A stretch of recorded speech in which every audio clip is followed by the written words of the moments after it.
तो इस वक्त हमारे साथ डॉक्टर महेंद्र सिंह मौजूद हैं, जल शक्ति मंत्री हैं, कैबिनेट मंत्री उत्तर प्रदेश के। डॉक्टर महेंद्र सिंह जी, स्वागत आपका न्यूज़ 18 पर। और बधाई, बहुत ज़्यादा जश्न की इस वक्त उम्मीद नहीं की जा सकती जो हालात हैं देश में कोरोना को लेकर, देश दुनिया के। लेकिन ये बताइए, बीते एक साल में जब आप देखते हैं, हालांकि आपके मंत्रालय को भी एक साल ही हुआ है क्योंकि पिछले साल ही इस मंत्रालय का गठन हुआ, तो किस तरह की उपलब्धि पूरे देश ने, केंद्र सरकार ने हासिल की है? सबसे पहले मैं आपके माध्यम से विभिन्न प्रकार की जो उपलब्धियां हासिल हुई हैं और भारत जिस तरीके से गौरवान्वित हुआ है, उसके लिए माननीय प्रधानमंत्री नरेंद्र भाई मोदी का अभिनंदन करता हूं, स्वागत करता हूं और बहुत बहुत बधाई करता हूं कि आज उन्हीं के कारण से हम लोग पूरे मान सम्मान और स्वाभिमान के साथ पूरी दुनिया में भारत ने अपना परचम लहराया है। कोरोना जैसे महामारी से निपटने में जहां भारत बहुत कामयाबी के साथ आगे बढ़ रहा है, वहीं पर विभिन्न प्रकार की उपलब्धियां भी हासिल किए हैं। आज पूरा भारत गौरवान्वित है और मेरा उत्तर प्रदेश भी गौरवान्वित है। मैं आपसे कह सकता हूं कि आज से एक साल पहले का भारत और आज के भारत में, और 2014 के पहले के भारत और उसके बाद के भारत में जमीन आसमान का अंतर दिखता है। हम आपसे कमियों के बारे में भी जानेंगे कि कहीं कोई कमी रह गई है क्या इस बीच, जिस पर आगे काम करने का लंबा वक्त आपके पास है। लेकिन इससे पहले बताएं, जल शक्ति मंत्रालय ये भी एक साल पुराना ही है। जल से जुड़े तमाम मंत्रालयों को मिलाकर एक बना दिया गया है। इस एक साल में इस मंत्रालय की उपलब्धि क्या है? बहुत बड़ी उपलब्धि हासिल किया है और सबसे बड़ी बात है कि मैं तो गौरवान्वित हूं कि पहला मंत्रालय जल शक्ति मंत्रालय भारत के अंदर गठित हुआ। आदरणीय गजेंद्र सिंह शेखावत जी भारत सरकार के मंत्री बने और हम लोग उत्तर प्रदेश में आदरणीय योगी आदित्यनाथ जी, उत्तर प्रदेश भारत का पहला राज्य है जहां पर जल शक्ति मंत्रालय का गठन किया और उसका दायित्व तो मुझको दिया है। और माननीय प्रधानमंत्री ने जल शक्ति मंत्रालय में उन्होंने सबसे पहले कहा कि जल जीवन मिशन, हर घर को नल से जल देने के लिए बहुत बड़ी योजना उन्होंने लागू किया है। 2024 तक उन्होंने कहा कि भारत के सभी घरों में नल से जल देने की व्यवस्था को सुनिश्चित कराएंगे। माननीय प्रधानमंत्री जी ने अभी 25 दिसंबर अटल बिहारी वाजपेयी के जन्मदिन पर जल जीवन मिशन को लॉन्च करते हो और दूसरा उन्होंने कहा जल का संरक्षण हो, जल का संवर्धन हो और जल लोगों के घर तक पहुंचे। उसके उन्होंने अटल भूजल योजना भी लागू किया। धरती के अंदर जो जल धीरे धीरे कम हो रहा है उसको हम कैसे संचयन कर सकते हैं, उसके लिए भी उन्होंने अटल भूजल योजना का जिस तरीके से लॉन्च किया है और हम सब लोग उस पर काम कर रहे हैं। देश बड़ी तेजी के साथ आगे बढ़ रहा है। अच्छा, प्रधानमंत्री आप बार बार कहते हैं आत्मनिर्भर भारत बनने की बात बार बार कही जाती है और आप अपने मंत्रालय को आत्मनिर्भर बनने की बात पहले से कहते आ रहे हैं। तो इसका क्या मतलब होता है जब आप कहते हैं कि जल शक्ति मंत्रालय जो है वो आत्मनिर्भर बनेगा और हमने इस दिशा में काम कर रहे हैं, तो इसका क्या अर्थ है?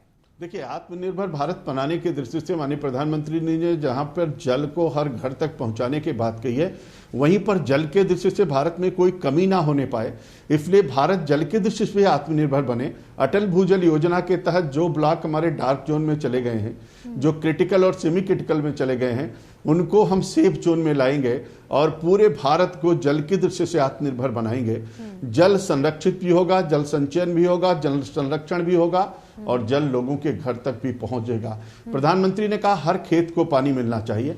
हर खेत को पानी मिलने के दृष्टि से भी उत्तर प्रदेश सरकार बहुत काम कर रही है और भारत सरकार का बहुत बड़ा उसमें सहयोग प्राप्त हो रहा है। आगे आने वाले समय में जल शक्ति मंत्रालय के माध्यम से जल की दृष्टि से भारत आत्मनिर्भर होगा और हमारा उत्तर प्रदेश भी आत्मनिर्भर होगा। उसके लिए उत्तर प्रदेश की सरकार ने बहुत बड़ी कार्य योजना बनाई है। जी महेंद्र जी, और उम्मीद भी यही है, खासकर जब हम बात सिंचाई की करते हैं तो ये एक बहुत बड़ी समस्या है और हर साल किसानों को इससे दो चार होना पड़ता है। तो इस बार तो किसान और ज्यादा मारे हैं, प्रकृति से अलग उनको मार पड़ी है, कोरोना की वजह से अलग इफेक्टेड हुए हैं। तो ऐसे में सिंचाई को लेकर और किसानों को लेकर इस मंत्रालय ने क्या योजना बना रखी है, किस तरह से काम हो रहा है, वो भी आपसे जानेंगे। लेकिन उससे पहले ये बताइए, कोरोना महामारी, इस महामारी से लड़ने के लिए भारत जिस रणनीति पर शुरू से आगे बढ़ रहा है, आप उसको कितने मार्क्स देते हैं?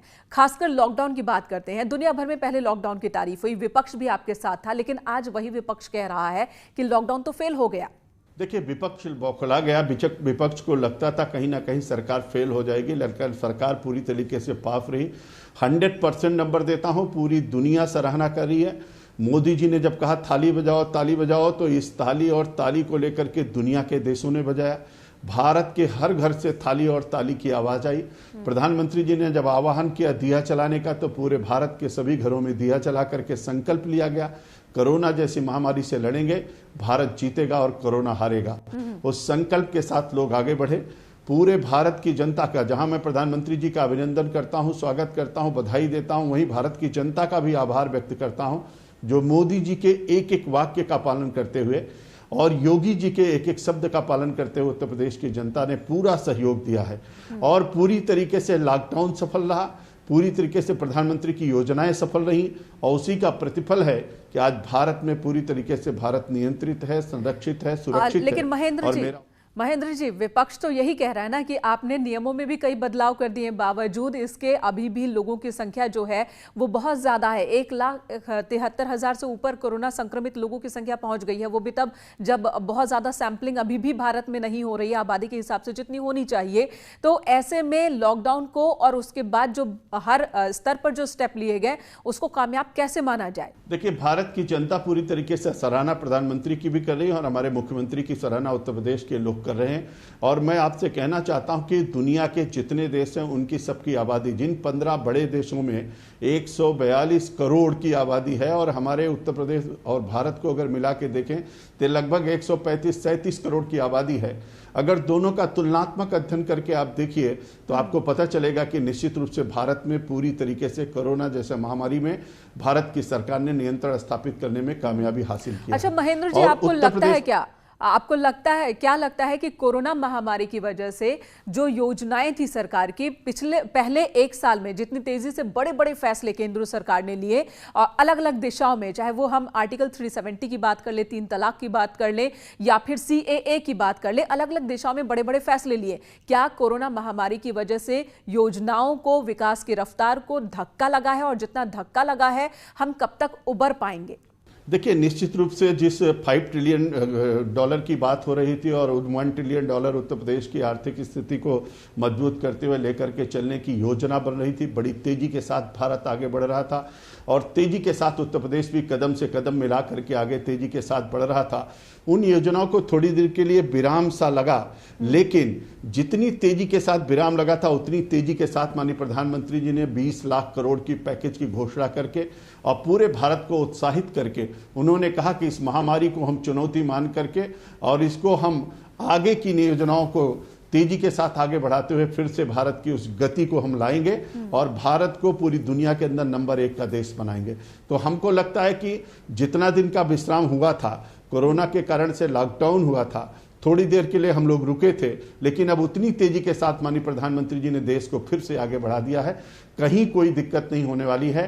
सभी योजनाओं को लेकर के तेजी के साथ बढ़ेंगे और भारत का हर किसान, नौजवान, महिलाएं, व्यापारी, सब लोग प्रधानमंत्री के साथ और भारत की सरकार के साथ हैं। इस चुनौती को स्वीकार करेंगे और तेजी के साथ आगे बढ़ेंगे और चतुर्दिक भारत का विकास होगा और भारत दुनिया के अंदर नंबर 1 का देश बनेगा। बिल्कुल, चुनौती का आपने जिक्र किया तो ये भी जानना चाहेंगे, आप सरकार में शामिल हैं, आप उत्तर प्रदेश जो कि देश का सबसे बड़ा प्रदेश है आबादी के लिहाज से, वहां पर पहले जल मंत्री बने हैं, जल शक्ति मंत्री। तो ऐसे में ये बताइए, आप मंत्रालय में रहते हुए आपको क्या लग रहा है कि अब जो नुकसान कोरोना की वजह से तमाम योजनाओं को हुआ है, देश को हुआ है, प्रदेश को हुआ है, उस नुकसान से निपटने की दिशा में तेज रफ्तार से काम करना जरूरी है। तो ऐसे में चुनौतियां कौन कौन सी आने वाली है आने वाले भविष्य में? देखिए, माननीय मुख्यमंत्री जी के नेतृत्व में अभी बैठक हुई थी, उन्होंने हर चीज की समीक्षा कर रहे हैं। मजदूरों को उन्होंने माना है कि हमारे लिए वरदान है। जितने भी हमारे कामगार बाहर से आ रहे हैं उनको सबको काम देने के दृष्टि से बहुत सारी योजनाओं की लॉन्चिंग हो रही है। हमारी जितनी परियोजनाएं थी जल शक्ति मंत्रालय का सब शुरू हो चुका है। उत्तर प्रदेश सरकार के जितने विभाग हैं सब अपने अपने कामों को शुरू कर चुके हैं। इस समय वर्तमान समय में 40 लाख मजदूरों को काम मिल चुका है। 50 से 60 लाख मजदूर अगले 2-3 महीने के अंदर इन्वॉल्व हो जाएंगे। सभी को काम मिले, इसके लिए सरकार योजना बना रही है। बाढ़ की दृष्टि से आप दावा कर रहे हैं कि उत्तर प्रदेश में अभी 40 लाख कामगारों को लॉकडाउन के बीच रोजगार मिला है?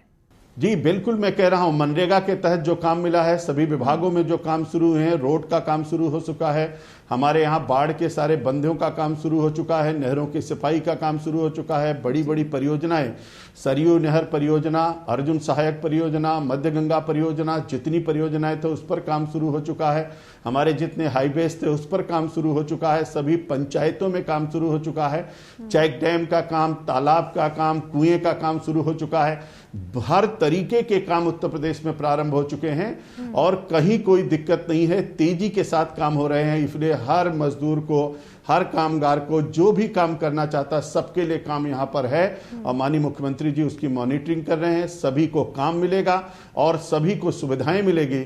माननीय मुख्यमंत्री जी ने कहा है कि किसी को कोई चिंता करने की आवश्यकता नहीं है, हर प्रकार की सुविधा उत्तर प्रदेश की सरकार देगी और सभी का स्वागत उन्होंने किया है। और जिस तरीके से मजदूरों के लिए योजनाएं लॉन्च की है, अभी उन्होंने आयोग का गठन भी किया है, एक एक चिंता करने के लिए 11 लाख लोगों के रोजगार के लिए कल एमयू का साइन उन्होंने किया माननीय मुख्यमंत्री जी ने। एक बहुत अहम सवाल गंगा सफाई को लेकर, हालांकि हमने देखा कि लॉकडाउन की वजह से कई जगहों पर गंगा ने खुद ही अपनी सफाई कर ली है, लेकिन ये बताइए गंगा सफाई की दिशा में आपका मंत्रालय किस तरह से काम कर रहा है? लॉकडाउन का कितना इफेक्ट, किस तरह का इफेक्ट देखने को मिल रहा है और आगे ये रफ्तार कैसे रहेगी? मेनका जी, आपने देखा होगा कि नमामि गंगे की परियोजना शुरू होने के बाद माननीय प्रधानमंत्री जी ने खुद उसकी समीक्षा करते रहे और उन्होंने जब अभी दूसरी बार जब प्रधानमंत्री बने तो उन्होंने कहा कि मैं गंगा की समिति की बैठक गंगा के किनारे करना चाहता हूं। और आप सबको याद है कि उन्होंने कहा कि सबसे बड़ी चुनौती गंगा को, सबसे ज्यादा गंगा कहाँ रहती है, तो लोगों ने सजेस्ट किया कि कानपुर में बैठक होनी चाहिए। कानपुर की चुनौती को उन्होंने स्वीकार किया और कानपुर में बैठक लेने के लिए आए। सीसामऊ का नाला जो पूरी तरीके से हम लोगों ने उसको बंद किया, जो 140 MLD का नाला, कितनी बड़ा हजारों लीटर जिससे गंदगी आती थी वहां पर उसको रोका गया, COD BOD चेक किया गया। आज पूरी तरीके से हम कह सकते हैं कि हमारा जब कुंभ लगा था तो कुंभ के स्नान में भी लोग आए, आचमन किया, जलपान किया, स्नान किया, पूरी हर जगह प्रशंसा हुई। आज गंगा मैया अविरल हैं, निर्मल हैं, स्वच्छ हैं। धीरे धीरे करके बहुत अच्छे से लॉकडाउन के दौरान सभी नदियां बहुत निर्मल हुई हैं, स्वच्छ हुई हैं, अविरल हुई हैं। लेकिन इसके पहले भी विभाग ने अच्छा काम करके उसको और अच्छा किया है। इसीलिए हम लोगों ने गंगा यात्रा किया, जन जागरण अभियान तो चलाया। आप कह रहे हैं कि अपने उद्देश्यों में जल शक्ति मंत्रालय जो है वो पूरी तरह से कामयाब होता दिख रहा है और तेजी से आगे बढ़ रहे हैं। धन्यवाद आपका न्यूज़ 18 पर हमसे जुड़ने के लिए महेंद्र सिंह जी। तो